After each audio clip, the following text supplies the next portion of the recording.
Hello friends, welcome to current affair universe. मैं आपका अपना दोस्त सुरेंद्र पांडे लेकर हाजिर हुआ हूं 3 अगस्त 2020 के करंट अफेयर्स। तो दोस्तों, आज रक्षाबंधन है, तो करंट अफेयर यूनिवर्स की तरफ से आप सभी को अ वेरी हैप्पी रक्षाबंधन। ठीक है दोस्तों, तो चलिए शुरुआत करते हैं अपने करंट अफेयर शो का। तो हमारे करंट अफेयर शो में हमेशा की तरह दो भागों में ये डिवीजन है, और पहला भाग जो है one liners of the day है, where we don't require a special discussion, और दूसरा है करंट अफेयर क्वेश्चन आंसर। तो आज के करंट अफेयर क्वेश्चन आंसर्स में हम मुख्यतः जो है इंडो नेपाल रिलेशन और इंडो चाइना रिलेशन पे थोड़ा सा फोकस करेंगे, क्योंकि अभी हाल ही में जो है ये विवाद में बने हुए हैं। ओके, इसके अलावा जो है बाकी हम 8 क्वेश्चंस देखेंगे जो किसी भी एग्जाम में पूछे जा सकते हैं। तो चलिए शुरुआत करते हैं अपने करंट अफेयर शो का।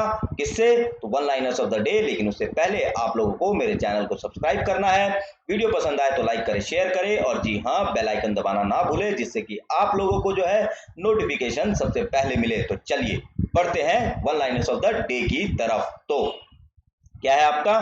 सबसे पहला है, Serum Institute gets nod for Oxford कोविड-19 vaccine candidates phase 2 and 3 human trial. तो यहाँ पे आपको जानने लायक बात क्या है कि आपको ये जानना है कि किस इंस्टीट्यूट को ऑक्सफोर्ड की जो कोविड-19 वैक्सीन है उसका ह्यूमन ट्रायल्स के लिए फेज 2 एंड 3 के लिए परमिशन मिल गया है। तो ये है आपका सीरम इंस्टीट्यूट, और ये सीरम इंस्टीट्यूट है कहाँ? ये पुणे में स्थित है, और इसके जो है मैनेजिंग डायरेक्टर हैं आधार पूनावाला। कौन है? तो आधार पूनावाला। इसके अलावा सीरम इंस्टीट्यूट जो है ये वर्ल्ड की लार्जेस्ट वैक्सीन मेकिंग कंपनी है। अब दूसरा क्या उठता है कि ऑक्सफोर्ड की कोविड-19 वैक्सीन का नाम क्या है, जो कि ऑक्सफोर्ड यूनिवर्सिटी का जेनर इंस्टीट्यूट डेवलप कर रहा है। तो वो है आपका ChAd-OX1। क्या है? तो ChAd-OX1। ठीक है, अब इसे परमिशन किसने दिया सीरम इंस्टीट्यूट के? इसको तो इसको परमिशन दिया drug controller general of India, जो कि हैं डॉक्टर वीजी सोमानी। कौन है? Doctor V G Somani. ओके, आगे बढ़ते हैं। SpaceX capsule and NASA crew make first splash down in 45 years. तो स्पेसएक्स कैप्सूल किसका है? तो ये है आपका एलन मस्क, जिसकी कंपनी टेस्ला है, जो कि वर्ल्ड की सबसे जो है वैल्यूएबल ऑटोमोबाइल कंपनी हो गई है। टोयोटा को उसने जुलाई के मंथ में टेक ओवर किया था, तो उसी की है आपका ये स्पेस एक्स, जो कि है प्राइवेट सैटेलाइट और रॉकेट लॉन्चिंग। आपका क्या है? ये रॉकेट सैटेलाइट लॉन्चिंग रॉकेट है स्पेस एक्स। ठीक है, तो उसका कैप्सूल जो है नासा के क्रू मेंबर्स को लेके गल्फ ऑफ मेक्सिको में जो है स्प्लैश डाउन किया। कहां? तो गल्फ ऑफ मेक्सिको में।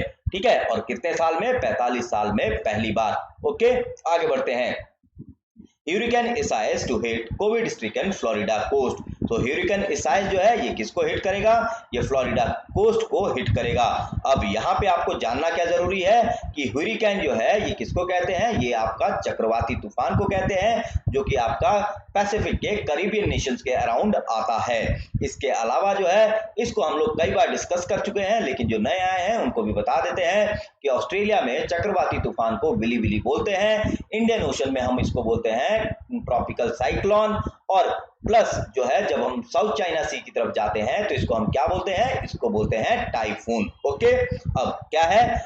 आज है 3 अगस्त। तो 3 अगस्त को क्या मनाते हैं? World Sanskrit day. ये आपको याद रखना है। तो आज श्रावण पूर्णिमा है, और श्रावण पूर्णिमा के दिन ही जो है वैश्विक संस्कृत दिवस मनाया जाता है। तो क्या है आज? अगस्त 3। ये आपको याद रखना है, वर्ल्ड संस्कृत डे। ठीक है, चलिए आगे बढ़ते हैं। अगला है, Jaideep Bhatnagar takes over as director general of AIR news. तो AIR का मतलब है ऑल इंडिया रेडियो न्यूज। उसके नए महानिदेशक कौन है? तो जयदेव भटनागर। ओके, आगे। Northern railways runs first ever व्यापार माला एक्सप्रेस ट्रेन। तो व्यापार माला एक्सप्रेस ट्रेन रन करने वाली कौन सी रेलवे जोन है? यह है आपका नॉर्दर्न रेलवे। कौन है आपका? तो नॉर्दर्न रेलवे। और इसके जो है चेयरमैन कौन है? तो आपके राजीव चौधरी। कौन है चेयरमैन? राजीव चौधरी। और ये हेडक्वार्टर कहाँ है इसका? इसका न्यू दिल्ली में हेडक्वार्टर है। ओके, तो दोस्तों ये हमारा आज one liners of the day था, और अब बढ़ते हैं किसकी तरफ? तो करंट अफेयर क्वेश्चन आंसर्स की तरफ। तो पहला क्वेश्चन आपके सामने है, जैसा मैंने कहा था आज इंडो नेपाल पे हम फोकस करेंगे, क्योंकि किसी कारणों से ये न्यूज में पिछले 2 महीने से बना हुआ है, लेकिन आज फिर ये किसी कारण से न्यूज में आया है। तो पहला क्वेश्चन क्या है? Narsahi village is dispute between India and which a other neighbouring nation. तो जैसा मैंने कहा वो मैंने आपको डिस्कशन के टाइम पे आंसर बता दिया है।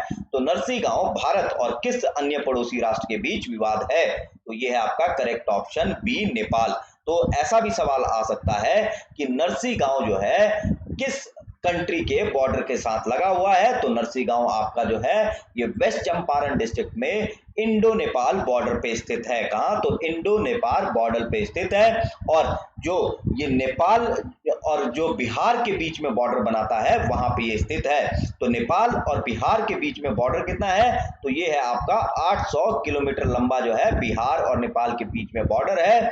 और जो नदी बॉर्डर बनाती है वो है आपका गंडक नदी। क्या नाम है उस नदी का? तो उस नदी का नाम है गंडक नदी। ठीक है। और ये गंडक नदी जो है इसको जो है कब हमने बॉर्डर माना था? तो ये जो है 1816 की सगौली ट्रीटी के अनुसार इस नदी को बॉर्डर माना गया था। तो जो इस नदी के राइट बैंक पे जो है वो नेपाल के अंडर है और जो लेफ्ट बैंक पे है वो जो है भारत के अंडर है। अब हो क्या रहा है कि 1970 के बाद से गंडक नदी का जो कोर्स है, रिवर का जो कोर्स है वो जो है शिफ्ट होता जा रहा है। और इसीलिए जो नरसी गांव है ये आपका हमेशा विवादों के बीच जो है बना रहता है। तो किसको? तो ये बॉर्डर डिस्प्यूट को लेकर नरसी विलेज। ठीक है। और ये जो नरसी विलेज है आपका वाल्मीकि टाइगर रिजर्व में है। कहां है? तो वाल्मीकि टाइगर रिजर्व। और ये वाल्मीकि टाइगर रिजर्व जो है ये गंडक नदी से आपका होकर गुजरता है। ठीक है। अब जब गंडक नदी की बात आई है तो गंडक नदी जो है इसको सप्त गंडकी के रूप में जानते हैं नेपाल में, और नारायणी के रूप में भी इसको जाना जाता है। और ये हुबिने हिमल ग्लेशियर नेपाल में जो है वहां से निकलती है। कहां से? हुबिने हिमाल ग्लेशियर से निकलती है। ठीक है। अब यहाँ पे जो है पिछले 2-3 महीनों से जो है नेपाल जो है और भारत के बीच में काफी जो है सीमा विवाद चल रहा है, क्योंकि नेपाल जो है एक तरफा जो है भारत के साथ जो लगे हुए सीमा है उसको बदलने की कोशिश कर रहा है। सबसे पहले तो जो है नेपाल की पार्लियामेंट ने एक बिल पास किया नए पॉलिटिकल मैप का, जिसमें उसने जो उत्तराखंड से लगे बॉर्डर है वहां पे जो लिपुलेख पास है, काला पानी है और आपका लिम्पी यधुरा, कौन कौन सा? लिपुलेख, काला पानी और लिम्पी यधुरा, इनको जो है अपना टेरिटरी बताया।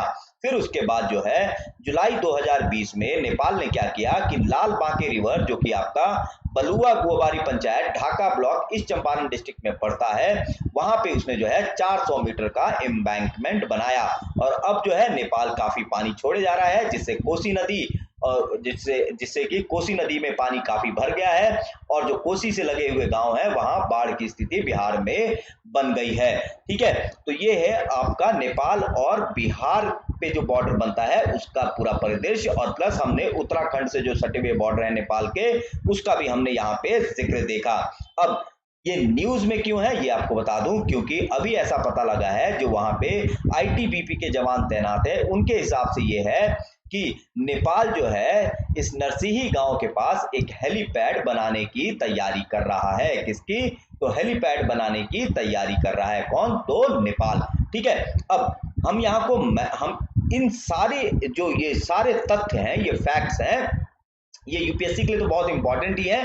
ठीक है। क्योंकि आपको पता होना चाहिए, और लेकिन जो एसएससी या जो बैंकिंग के छात्र हैं उनको भी ये पता होना चाहिए। तो इन तथ्यों को हम जरा मैप के जरिए भी एक बार देख लेते हैं। तो ये देखिए, ये रहा आपका पूरा नेपाल, और ये जो है बिहार से सटा हुआ बॉर्डर है। ये पूरा आप जो देख रहे हैं ये बिहार से सटा हुआ बॉर्डर है। ठीक है। तो ये रही आपकी गंडक नदी, ये गंडक नदी है। और ये देखिए ये आपकी नारायणी के रूप में यहाँ नेपाल में जानी जाती है, और ये यहाँ पे एंटर करती है। कहाँ? तो ये देख रहे हैं, ये ऐसे मैंने बनाया है, ये यहाँ पे एंटर करती है। तो आपका जो है राइट साइड में जो है नेपाल की टेरिटरी है और लेफ्ट साइड में इंडिया की टेरिटरी है। अब यहीं पे है आपका नरसिंह विलेज, और यहीं से है, यहीं पे आपका है Valmiki tiger reserve western Champaran district में। और यहाँ पे जो है ये काली नदी जो है उत्तराखंड और नेपाल के बीच में बॉर्डर बना रही है। कौन? तो काली नदी। ठीक है। तो इसके पास में कौन कौन से हैं? लिपुलेख, काला पानी और लिपुलेख। और ये सारी की सारी जो ये सारा का सारा जो नेपाल और इंडिया के बीच में बॉर्डर है ये 1816 की सगौली ट्रीटी के हिसाब से बनाया गया है। ठीक है दोस्तों। और ये जो गंडक नदी है ये 300 किलोमीटर का जो है डिस्टेंस तय करती है और जाके अंत में पटना में गंगा नदी से मिल जाती है। कहां? तो पटना में गंगा नदी से मिलती है। तो ये आप लोगों को इंपॉर्टेंट इंफॉर्मेशन पता होना चाहिए। आई होप ये क्लियर हो गया है। ठीक है। आगे बढ़ते हैं। हमारा दूसरा क्वेश्चन है कि finger area is in news recently is a dispute between India and which other nation. तो फिंगर एरिया भारत और किस देश के बीच में विवादित बॉर्डर पोस्ट है? तो ये है आपका इंडिया और चाइना, यानी कि करेक्ट ऑप्शन सी है। और ये मैंने सवाल क्यों पूछा है, क्योंकि आज जो है 5th राउंड ऑफ जो नेगोशिएशन है कमांडर लेवल पे, उसका इंडिया और चाइना के बीच में जो है इसकी वार्ता शुरू हुई। कहां? तो आपका मोल्डो, जो कि लाइन ऑफ एक्चुअल कंट्रोल के चाइनीज साइड पे है। कहां हुआ शुरुआत इसका? मोल्डो में। अब ये फिंगर एरिया क्या है? तो फिंगर एरिया जो है हम किसको बोलते हैं? ये बेसिकली जो है अ सेट ऑफ 8 क्लिप्स हैं। क्या है कि 8 चोटी हैं जो कि पंगोग लेक से सटे हुए हैं। इनको हम लोग क्या बोलते हैं? जो कि उंगलियों के रूप में है, तो इनको हम बोलते हैं फिंगर एरिया। तो यहां से आप समझिए, ये देखिए, ये देख रहे हैं आप, ये पूरा जो है, ये पूरा ये आप एरिया देख रहे हैं, ये है आपका पगोंग लेक। यहाँ जो कि बूमरैंग जो आप लोगों ने मोगली, अगर किसी ने देखा है जंगल बुक, तो मोगली जो है उसको जो है बूमरैंग का इस्तेमाल करता था। जब आप उसको फेंकेंगे तो आप ही के पास वापस आएगा। तो ये जो है बूमरैंग शेप में है। और ये जो पेगोंग लेक है ये 135 किलोमीटर लंबा है। कितना है? 135 किलोमीटर लंबा है। और जो है 6 किलोमीटर जो है इसकी चौड़ाई है। और ये जो पेगोंग लेक है ये आपका 3 इडियट मूवी में भी इस लेक का जो है क्या फिल्माया गया है यहाँ पे फिल्म। अब विवाद क्या है? विवाद देखिए बेसिकली क्या है, यहाँ पे आप 8 फिंगर पॉइंट देख सकते हैं। 1 2 3 4 5 6 7 और 8। तो भारत क्या क्लेम कर रहा है कि भारत बोलता है कि हम लोग जो है 8वें फिंगर पॉइंट तक, यानी क्लिफ पॉइंट तक हम लोग शुरू से ही जो है बॉर्डर पेट्रोलिंग करते आ रहे हैं। लेकिन पिछले कुछ महीनों में जो है चाइना ने क्या किया है, यहाँ पे मोटरेबल रेट्स जो है कहां तक बना दिया है? तो आपका फिंगर 4 तक। कहां? तो ये देख सकते हैं फिंगर 4 तक। और ये कुल डिस्टेंस कितना है? 8 किलोमीटर का डिस्टेंस है। तो ये जो पॉइंट है ये सबसे डिफिकल्ट है रिजॉल्व होने के लिए। और क्या है कि इसी को लेकर दोनों देशों के कमांडर लेवल के बीच में आज जो है वार्ता शुरू हुई है। इससे पहले जो है गालवान वैली में जो घटना हुई थी वहां से दोनों देशों ने ये क्लेम किया है, बल्कि चाइना ने ये क्लेम किया है कि डिसएंगेजमेंट चालू हो गया है। लेकिन भारत जो है उसको जो है जब तक वेरीफाई नहीं कर लेता उस पर कोई भी टिप्पणी या बयान नहीं देगा। तो कहां कहां हुआ है? गालवान वैली और गोरगा वैली। सो गोरगा वैली में अभी तक कंप्लीट डिसएंगेजमेंट नहीं हुआ है और डिसएंगेजमेंट का प्रोसेस काफी स्लो है। लेकिन साथ में ही जो है दोनों देश ट्रुप बिल्डअप जो है बॉर्डर पर कर रहे हैं। कहां पर? तो बॉर्डर पर ट्रुप बिल्डअप कर रहे हैं। अब जब पगोंग लेक की बात हुई है तो पगोंग लेक के बारे में कहें तो इसका सिग्निफिकेंस क्या है? तो जो इसका सिग्निफिकेंस है, इसका सिग्निफिकेंस टैक्टिकल सिग्निफिकेंस क्यों नहीं है? कुछ भी नहीं है, लेकिन इसका सिग्निफिकेंस इसलिए है कि यहां से जो है डायरेक्ट जो है कहां पहुंचा जा सकता है? ये आपका चुशुल देख रहे हैं जो कि 1962 के वॉर में मेन पॉइंट था। तो डायरेक्ट जो है यहां से यहां पहुंचा जा सकता है, नॉर्थ से साउथ में। ये देखिए, ये रहा आपका पगोंग लेक। तो इसीलिए ये जो है पगोंग लेक काफी इंपॉर्टेंट हो जाता है, क्योंकि चाइनीज आर्मी को, जो पीपल लिबरेशन आर्मी है, उसको चुशुल जो है काफी अप्रोचेबल हो जाएगा। ठीक है, अब जब बॉर्डर के दृश्य से समझे तो आप समझिए कि ये रहा पूरा अक्साई चीन जो कि 1962 के वॉर में चाइना ने ले लिया था। ये जो इतना एरिया है 5000 स्क्वायर किलोमीटर का, ये पाकिस्तान ने चाइना को सीड किया था। और ये जो है पूरा आपका क्या है? पाकिस्तान ऑक्यूपाइड कश्मीर है। और ये है आपका लाइन ऑफ कंट्रोल किसके बीच में? भारत और आपका पाकिस्तान के बीच में। और ये जो रेड लाइन है ये है आपका लाइन ऑफ एक्चुअल कंट्रोल। और यहाँ पे क्या है? ये है आपकी जो कि डिस्प्यूटेड टेरिटरी है भारत और चाइना के बीच में। ये जो एरिया दिखाई दे रहा है ये डिस्प्यूटेड टेरिटरी है भारत और चाइना के बीच में। अब भारत और चाइना के बीच में क्या है कि लगभग 3500 किलोमीटर का जो है बॉर्डर है। लेकिन चाइना बोलता है कि ये भारत और जो चाइना के बीच में बॉर्डर है मात्र कितना है? 2000 किलोमीटर है। तो समझिए चाइना क्या कह रहा है कि चाइना कह रहा है कि लगभग 1500 किलोमीटर का जो बॉर्डर है वो चाइना क्लेम करता है। कितना? 1500 किलोमीटर का बॉर्डर चाइना क्लेम करता है। तो ये अपने आप में जो है बहुत ही नाटकीय है। ठीक है, अब हम जो है कुछ पगोंग लेक से संबंधित कुछ जानकारी अगर लें तो ये जो चुशुल है ये 1962 के वॉर में काफी मेजर फ्लैश पॉइंट था और इसी चुशुल को बचाने के लिए भारत के दो जो हैं आर्मी से शहीद हुए थे जिनको परमवीर चक्र से सम्मानित किया गया था। तो वो कौन थे? पहले आपके मेजर शैतान सिंह जो कि कुमाऊं रेजिमेंट के थे। कौन? तो मेजर शैतान सिंह। और इन्हीं के ऊपर जो है चेतन आनंद की 1964 की फिल्म हकीकत बेस्ड है जिसमें बलराज साहनी और धर्मेंद्र ने जो है मुख्य भूमिका निभाई है। तो मेजर शैतान सिंह ये है परमवीर चक्र और दूसरे हैं आपके मेजर धन सिंह थापा और इनके नाम से एक जो है बॉर्डर पोस्ट भी है, मेजर धन सिंह थापा। ठीक है, तो ये है दोस्तों पूरा विवाद फिंगर एरिया के बारे में। आई होप आप लोगों को जो है ये क्लियर हो गया होगा और आप लोग इस जानकारी से संतुष्ट होंगे। अगर नहीं तो आप लोग मुझे कमेंट बॉक्स में लिखकर बता सकते हैं। ठीक है, चलिए अब आगे बढ़ते हैं। हमारा तीसरा क्वेश्चन है, to which south east Asian nation the first shipment of cargo from Chabahar port left. तो चाहबार बंदरगाह से कार्गो की पहली खेप किस दक्षिण पूर्व एशियाई राष्ट्र को भेजा गया? तो करेक्ट ऑप्शन है डी, थाईलैंड, जिसकी राजधानी क्या है? आपका है बैंकॉक, इसकी राजधानी है किसका? थाईलैंड। और ये जो है आपका करेंसी है बाहत, BAHT। ठीक है, अब जरा देख लेते हैं कि ये पहला शिपमेंट चाहबार पोर्ट से कैसे हुआ और चाहबार पोर्ट के बारे में भी हम जानकारी देखेंगे। हालांकि पिछले वीडियोस में भी हमने डिस्कस किया है, लेकिन हर जानकारी जो है हर बार डिस्कस करेंगे तो आप लोगों को याद हो जाएगा। ओके, तो देखिए, तो MV लिब्रा जो है शाहिद बेहेस्ती टर्मिनल जो कि चाहबार पोर्ट में है। कौन सा टर्मिनल? तो आपका शाहिद बेहेस्ती टर्मिनल जो कि चाहबार पोर्ट में है। वहां से 123 कंटेनर को लेकर जुलाई 29 को निकला और ये जो चाहबार पोर्ट से निकलकर कहां पहुंचा? ये आपका पहुंचा मुंबई। ठीक है, जवाहरलाल नेहरू पोर्ट ट्रस्ट। और यहां से अब जो कहां जाएगा? ये आपका थाईलैंड जाएगा। कैसे? तो ऐसे घूमकर थाईलैंड पहुंचेगा। ठीक है, तो कौन है ये आपका? तो MV लिब्रा, ये आपको याद रखना है। ये शाहिद टर्मिनल भी याद रखना है जो कि इंडिया ऑपरेट कर रहा है। ठीक है, और ये पहला शिपमेंट है साउथ ईस्ट एशियन नेशंस को। कहां से? चाहबार पोर्ट से। अब चाहबार पोर्ट को लेकर जो है भारत, अफगानिस्तान और ईरान ने जो है 2016 में जो है एग्रीमेंट साइन किया था और इसको जो है ट्रेड ट्रांजिट हब बनाने की जो है इस पे एग्रीमेंट साइन हुआ था। अगर जो है चाहबार पोर्ट ऐसा हो जाता है तो आने वाले दिनों में चाहबार जो है ईरान का तीसरा जो है ट्रेड हब हो जाएगा। किसके बाद?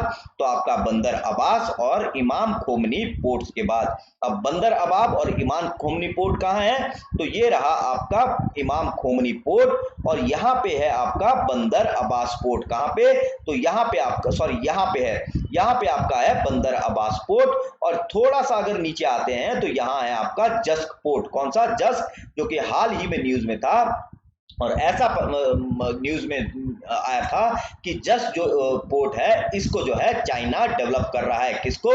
तो जस्क पोर्ट को, जो कि स्ट्रेट ऑफ हॉर्मुज कहाँ है? ये आपका स्ट्रेट ऑफ हॉर्मुज है और ये आपका पर्शियन गल्फ है। और स्ट्रेट ऑफ हॉर्मुज जो है काफी स्ट्रैटेजिक है। क्या है? काफी स्ट्रैटेजिक है। और ये चाहबार पोर्ट से लगभग 350 किलोमीटर दूर है जस्क पोर्ट। ठीक है, और चाहबार पोर्ट जो है ये ग्वादर पोर्ट से लगभग 80 किलोमीटर दूर है। तो अब क्या है? ग्वादर जो है चाइना इसको डेवलप कर रहा है और ये कराची में है। तो इसीलिए आप इसकी जो है सामरिक जो है महत्वता को समझ सकते हैं कि भारत जो है इसी पोर्ट से सेंट्रल एशिया को जो है रीच करेगा। और जो अफगानिस्तान में जो भारत जो है अपना जो है जो भी high compact community development programme चला रहा है तो वो इसी के जरिए भारत जो है वहां पे सामान भेज रहा है। किसके? तो इस पोर्ट के जरिए। तो ये जो है पोर्ट यहां से लेकर जाहेदन जरंज तक जो है आपका रेलवे लाइन बनेगा और फिर जरंज से आपका दिलाराम तक जो है रोड से जो है जो कि अफगानिस्तान में है वहां तक भारत जो कि है भारत माल पहुंचाएगा। ठीक है, तो इसमें क्या होगा कि पाकिस्तान जो है कंप्लीटली बाईपास हो जाएगा। तो ये इंडिया के लिए काफी स्ट्रैटेजिक इसका महत्व है। और जो न्यूज अपीयर हुए थे वो ये था कि इंडिया ने ईरान ने जो है भारत जो है उसका जो है भारत जो है जो रेलवे लाइन बिछा रहा है चाहबार पोर्ट से लेकर जाहेदन तक उसको कैंसिल कर दिया है। लेकिन बाद में खबर आई कि ये खबर जो है ऐसी नहीं है और दोनों देशों के मंत्रियों ने इसका क्लैरिफिकेशन दिया था। ठीक है, तो ये है आपका पूरा मामला। ओके, तो आज मेरे ख्याल से बहुत ही ज्यादा अंतरराष्ट्रीय संबंध हो गए। तो अब हम जल्दी से जो है बाकी न्यूज को देखेंगे। ठीक है, आगे बढ़ते हैं। According to NIO National Institute of Oceanography जो कि गोवा में बेस्ड है, study the intensity of monsoon rainfall में decline in India due to. So NIO के अध्ययन के अनुसार भारत में मानसूनी वर्षा की तीव्रता में गिरावट हो सकती है। तो किसके कारण?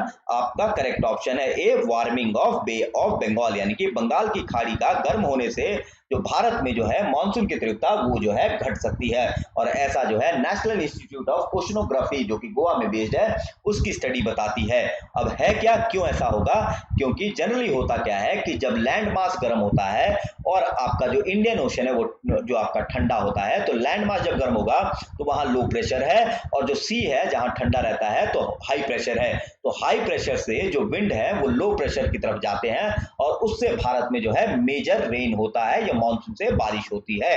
लेकिन ग्लोबल वार्मिंग से होगा क्या? बे ऑफ बंगाल के वार्मिंग होने से क्या होगा कि लैंड मास भी गर्म रहेगा और आपका सी लेवल भी गर्म रहेगा, सी सरफेस भी। जब दोनों गर्म रहेगा तो क्या होगा कि बारिश की जो तीव्रता है वो कम होगी। तो इस चीज को आप समझिए। और ये क्या है? ये आपका क्लाइमेट चेंज का असर है, जलवायु परिवर्तन का असर है। और ये स्टडी जो है पिछले 2000 साल के मॉनसून के बिहेवियर पे बेस्ड है। कितने? तो पिछले 2000 साल के। ठीक है, ये आपको याद रखना है। चलिए आगे बढ़ते हैं। हमारा अगला है कि over which river the world's highest rail bridge is being constructed. तो दुनिया का सबसे ऊंचा रेल पुल किस नदी पर बनाया जा रहा है? तो करेक्ट ऑप्शन है आपका डी, चेनाब रिवर। और इसकी हाइट कितनी होगी? तो 359 मीटर। और ये देखिए ये आपका बन रहा है। ठीक है, आगे बढ़ते हैं। Where will be the grand temple of Lord Ram's mother माता कौशल्या built? तो भगवान श्री राम की माता कौशल्या का मंदिर कहां बनाया जाएगा? तो करेक्ट ऑप्शन है आपका बी, रायपुर में। कहां? तो बी, रायपुर में। और छत्तीस गवर्नमेंट सरकार जो कि भूपेश बघेल की सरकार है उन्होंने इसकी घोषणा आज की। तो माता कौशल्या का मंदिर कहां बनाया जाएगा? रायपुर में बनाया जाएगा।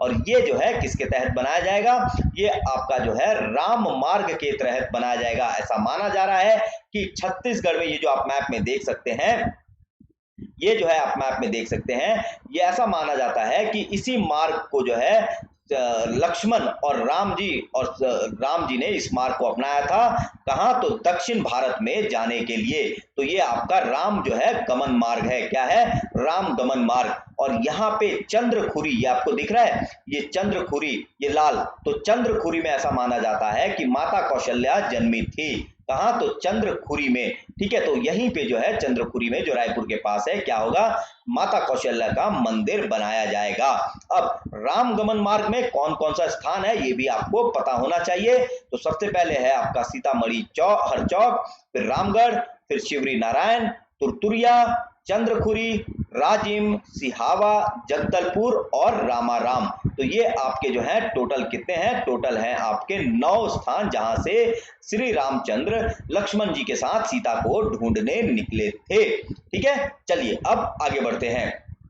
अगला है emergency credit line guarantee scheme has been expanded to include. तो किस वर्ग को शामिल करने के लिए आपातकालीन क्रेडिट लाइन गारंटी योजना का विस्तार किया गया है? तो ये जो योजना है 3 लाख करोड़ की है। और ये 20 लाख करोड़ का जो पैकेज जो अनाउंस किया गया था 16 मई को आत्मनिर्भर भारत अभियान के तहत, तो उसी के अंतर्गत ये भी आपका emergency credit line guarantee scheme है। कितने का है?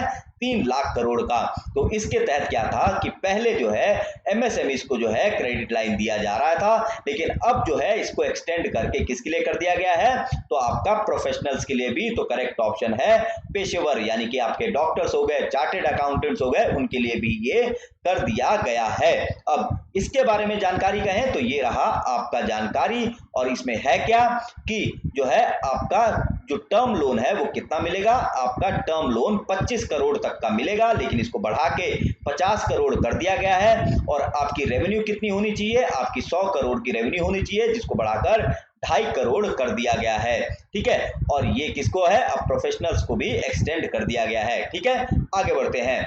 हमारा 8वां है as per draft defence production and export promotion policy 2020, जो कि आज पब्लिक के लिए जारी किया गया। उसके हिसाब से India seeks to achieve export of rupees 35,000 crore in aerospace and defense goods and services by which year. So रक्षा उत्पादन और निर्यात संवर्धन नीति 2020 के मसौदे के अनुसार भारत किस वर्ष तक एरोस्पेस और रक्षा वस्तुओं और सेवाओं में 35,000 करोड़ रुपए का निर्यात हासिल करना चाहता है। तो करेक्ट ऑप्शन है 2025 तक। कब तक? तो 2025 करेक्ट ऑप्शन है आपका सी। और इसी के अंतर्गत जो है भारत जो है 1,75,000 करोड़ का भी टर्नओवर अचीव करना चाहता है। कितना? 1,75,000 करोड़ का टर्नओवर और 35,000 करोड़ का एक्सपोर्ट टर्नओवर।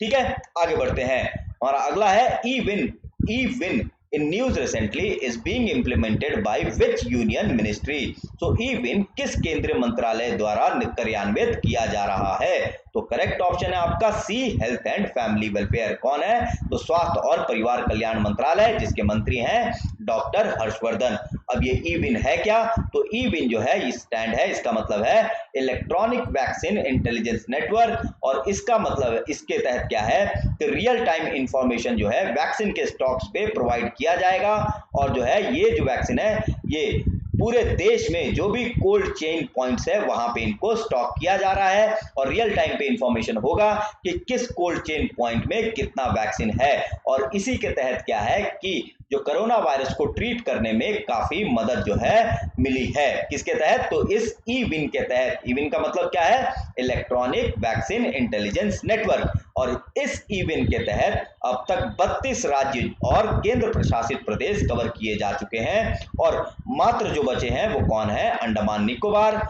चंडीगढ़, लद्दाख और सिक्किम। कौन कौन? तो अंडमान निकोबार, चंडीगढ़, लद्दाख और सिक्किम ये बचे हुए हैं, इनको भी अब कवर किया जाएगा। ठीक है, आगे बढ़ते हैं।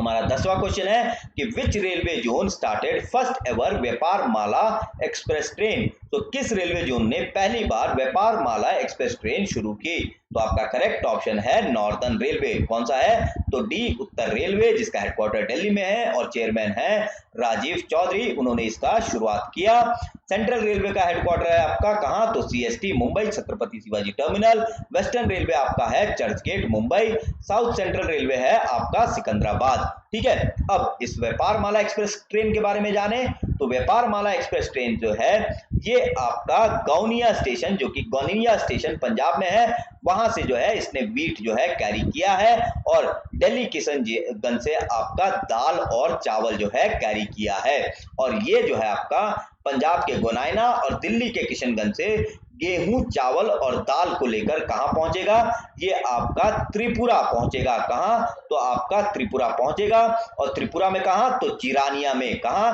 त्रिपुरा में जिरानिया में पहुंचेगा। और डिस्टेंस जो है ट्रैवल करेगा कितना? 2673 किलोमीटर। तो ये आप लोगों को याद रखना है व्यापार माला एक्सप्रेस ट्रेन। ठीक है, तो दोस्तों ये था हमारा आज का करंट अफेयर्स। आप लोगों को ये करंट अफेयर शो कैसा लगा हमें जरूर से जरूर कमेंट बॉक्स में करके बताइएगा। और वीडियो पसंद आए तो लाइक करें, शेयर करें और जी हाँ, सब्सक्राइब करना तो बिल्कुल भी ना भूलें और बेल आइकन दबाएं, जिससे कि आप लोगों को नोटिफिकेशन सबसे पहले मिले। तो दोस्तों मेरा वीडियो देखने के लिए बहुत बहुत धन्यवाद।